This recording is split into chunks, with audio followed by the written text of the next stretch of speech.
हिंदू धर्म में 33 करोड़ देवताओं की बात कही जाती है। इन सभी के स्वामी इंद्र थे, जिन्हें देवलोक का स्वामी माना गया है। धर्मग्रंथों में संभवतः अधिकतर कहानियों में देवराज इंद्र का उल्लेख अवश्य ही आता है। बहुत बार खलनायक के रूप में तो कभी लाचारी के रूप में भगवान इंद्र को पेश किया जाता है। ऐश्वर्य भोग की जिंदगी में व्यस्त इंद्र के सिंहासन पर हर समय विरोधियों की नजर रहा करती थी। आजकल जब हम इंद्र की बात करते हैं तो वह अधिकतर पौराणिक कथाओं में होता है।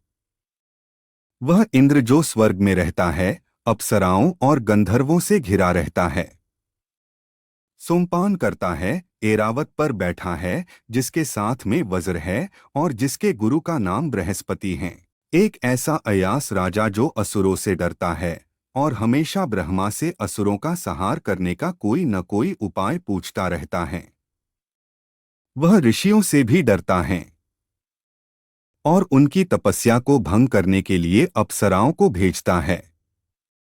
वह उन राजाओं से भी डरता है जो यज्ञ करते हैं और वह उनके घोड़े चुरा लेता है। अर्थात हमें इंद्र की बतौर एक असुरक्षित राजा की कथा प्राप्त होती हैं। ये पौराणिक कथाएं करीब 1500 वर्ष पुरानी हैं, जब पुराण लिखे गए थे।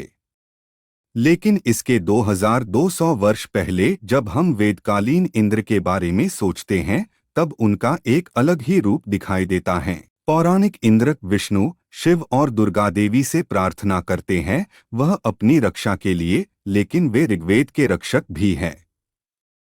वे वृत्र और वाला जैसे असुरों के साथ अपने व्रज से युद्ध करते हैं और पानी व नदियों को घेरने वाली बाधाओं से मुक्त करते हैं, अर्थात वे जल को मुक्त करने का काम करते हैं।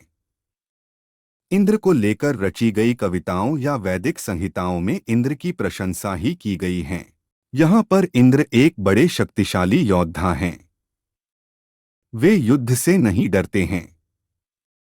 यहाँ पर न स्वर्ग का वर्णन है, न ऐरावत का, और न ही उनकी असुरक्षित भावना का। वैदिक और पौराणिक काल के बीच हमें बौद्ध, जैन और तमिल परंपराओं के बारे में पता चलता है। 2000 वर्ष पूर्व हमें बौद्ध, जैन एवं तमिल ग्रंथों में इंद्र का वर्णन मिलता है।